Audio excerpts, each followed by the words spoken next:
Donald Trump knows two things. He is ahead in the polls, and he is a terrible debater.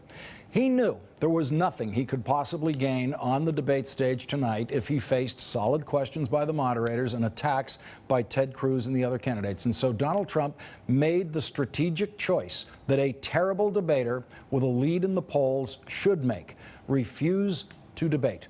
If Donald Trump becomes the Republican nominee, you can expect him to refuse to debate Hillary Clinton or Bernie Sanders. Donald Trump has repeatedly demonstrated himself to be an utter ignoramus in all matters involving governing. He has appeared on debate stages with people who agree with him on most of the issues.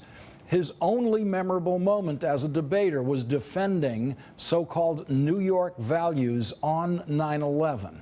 That was an easy moment that was handed to him by the guy who is supposed to be the best debater among the Republicans. It was an idiotic, hateful thing said by Ted Cruz, who proved himself to be a terrible debater, too. In a one-on-one debate with the Democratic nominee, Donald Trump would never be handed an idiotic, hateful statement about New York. Donald Trump would be challenged on every one of his vague policy ideas by another candidate who is opposed to every one of those ideas. Donald Trump could not survive 10 minutes of that. In the last 2.5-hour debate, Donald Trump only had to speak for 17 minutes. In a one-on-one general election debate, the candidates have to speak for at least 40 minutes, and they faced real challenges about policy from the moderators and the opposing candidate. If you watch Megyn Kelly on a regular basis, you know that she leans Republican on every issue of the day. She is very clearly anti-Obama on virtually every issue of the day. Donald Trump is right to say that she's not objective, but she's not objective in a way that favors Donald Trump. There is no way that Donald Trump will accept the objectivity of general election debate moderators from news organizations that don't lean Republican. He will complain that the moderators are biased against him, and he will refuse to debate in the general election if he is the nominee, because he knows that he could not survive a general election debate against a candidate who's a policy expert and opposes all of his policies. The Trump campaign set the precedent tonight for refusing to debate, a precedent that Donald Trump will surely follow if he is the Republican nominee. We may have already seen Donald Trump's final presidential debate. At his rally tonight in Iowa, Donald Trump got one of his biggest reactions when he said this: "When you're treated badly, you have to stick up for your rights." And I have to go a little step further and say that Fox has been extremely nice, and the last number of hours, actually. And they've wanted me there, and they said, "How about now?" They called a few minutes ago. "How about now? Can you come over?" I said, "Hasn't it already started?" And we actually thought what we'd do is we'd let them start, and, you know, we wanted to be about 15 minutes into that hour so that by now they're all tuned in. Look at all the cameras, like the Academy Awards. This is like the Academy Awards. This is the Academy Awards. You made it. Rachel Maddow got across the hall. Thank you very much. I put myself on a hand truck and just wheeled myself down here. Thank you very much for joining us. We also have Steve Schmidt, Republican strategist and an MSNBC political analyst, and Chuck Todd, political director for NBC News and the moderator of NBC's Meet the Press, is here. Rachel, I floated this idea last night when you were in Flint, that this is the first debate that Donald Trump will refuse to participate in. And this is setting the precedent so he can refuse to debate one-on-one against a candidate who actually opposes his views. I mean, you know, to say he's a good debater is based on these unbelievably small-minded, sloganeering, nothing debates that he's been in. There's no debating skills he's exhibited. Compare what he would bring to a one-on-one debate to what Bernie Sanders or Hillary Clinton would bring, and he will stay home. Well, it's interesting because he's been such a prohibitive frontrunner and his lead has been so solid, but that's not just upside for him. The downside for that, of that for him is that he's never gotten like a bump out of a debate. You know what I mean? He's never had a sustained upward trajectory adjustment because of doing well in a debate. He's doing well because of other things. He's sort of doing well despite the debates. And there's a lot of precedent in vaguely modern American history of people not wanting to debate for the presidency. You know, LBJ didn't want to debate Goldwater. It wasn't until the 80s that we regularly had debates. Yeah. And a lot of the, candidates of days yore, it didn't kill him to not debate. But it's now an expectation that you'll at least try. And maybe he's trying to undo that expectation. He's doing a good job of it. Chuck Todd, have you been watching the debate or the Trump event or both? And you can review either one for us. Well, I am a 2/3, 1/3 split screen.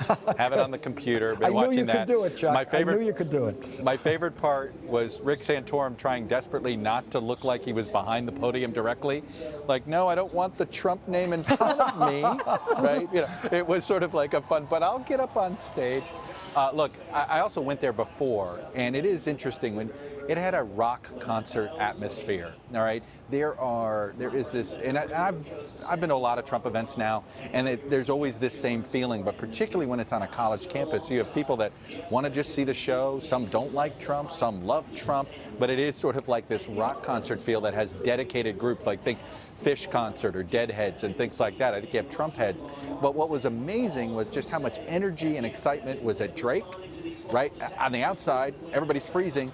And then you came here to the debate, and it was just so proper. I don't know how else to put it. I mean, it was fine, but there was just, to borrow a phrase, it was low energy. One of the things that I saw happen there at Drake, which I thought was interesting, Chuck, was that Drake had to put out a statement telling people, basically, you're going to be disappointed if you turn out for this event. Apparently, the venue he's in seats about 700 people, and the Trump campaign, which we now know is their want. They have they drastically oversold it so that they knew they'd get a big line of people outside and that not everybody would get in.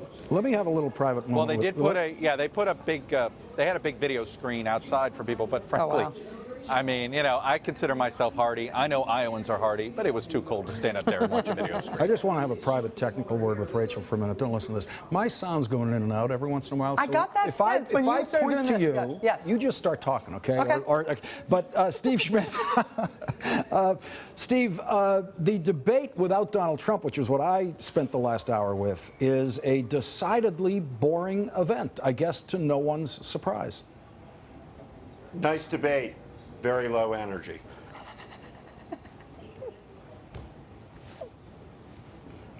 Steve, the debate without Donald Trump, obviously Fox is freaked out because it's not going to rate compared to a debate that would have Donald Trump in it.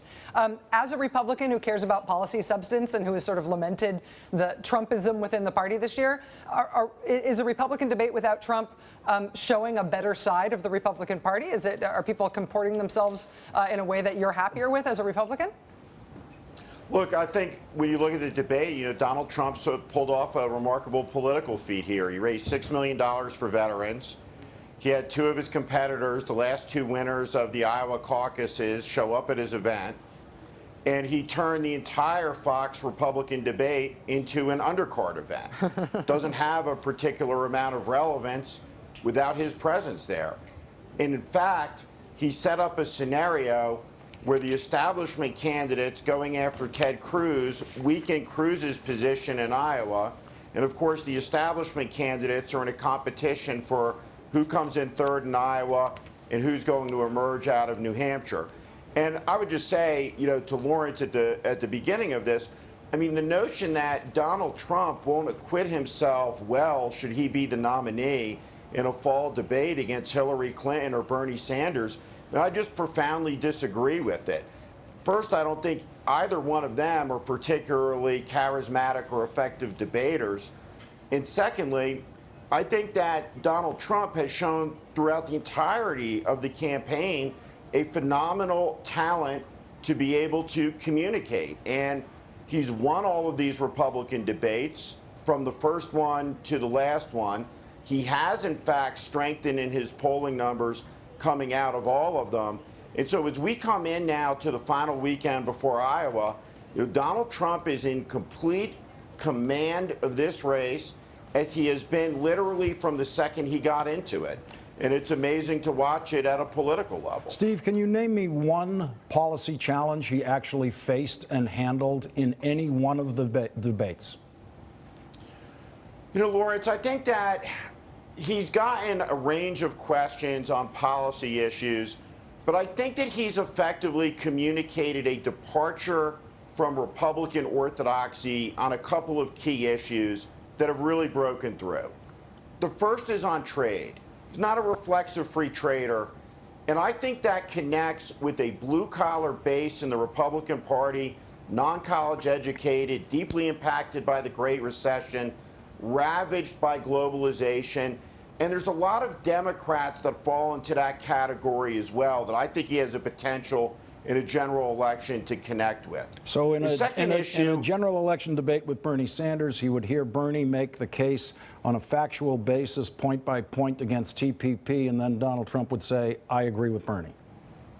Well, look, I think at the end of the day, that may not be an ineffective way to campaign or communicate in a debate. You know, this is a game of emotion. You've seen that play out on both party sides over the course of the campaign.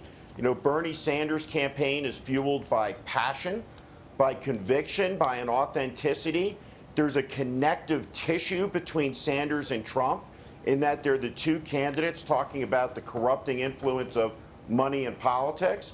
You know, Donald Trump departing from orthodoxy, for example, with the carried interest loophole. You know, should he run against Hillary Clinton? It'd be very interesting in the debate when that discussion turns to national security policy. Hillary Clinton's support of the Iraq War. Donald Trump was always opposed to it. So I think he has conveyed to elements of the Republican Party who are fed up, sick and tired of a failed Republican establishment that he's different. And I think you can judge the debate at a college debating level, scoring points for fluidity with, you know, with policy details, or, you know, the big points that are made, the big thematic points. I think he's been very effective at that in these debates. Rachel, will incoherence work in general election debates? That's interesting. Because, I mean, there is a certain word salad phenomenon to the way that he both speaks at his stump speeches and also the way that he answers things in debates. I actually think that he is more directive, that his sentences tend to be shorter and more direct in the debates than he does when he's doing one of these long, stem-winding speeches like he did tonight. Honestly, I think the insight that you had that he will refuse presidential debates, I think that's a 50-50 shot. I think that's absolutely within the realm of possibility. It's going to be so weird for the Republican Party when he gets the nomination that I think that the idea that that previous Republican Party norms are going to predict what happens next is going to be pretty much dead at that point. And if he decides he doesn't want to debate, he's just not going to debate. I think that it'll be interesting to see what his ratings are tonight collectively on the various networks that showed him at Drake University tonight compared to the 6-candidate debate that they did without him. I'm not sure Fox. I understand why Fox was desperate to get him. It'll be really interesting to see how many people watched without him. Rachel Maddow and Steve Schmidt, thank you both for joining Lawrence. us tonight. Really appreciate it. Thank you, Rachel, very much.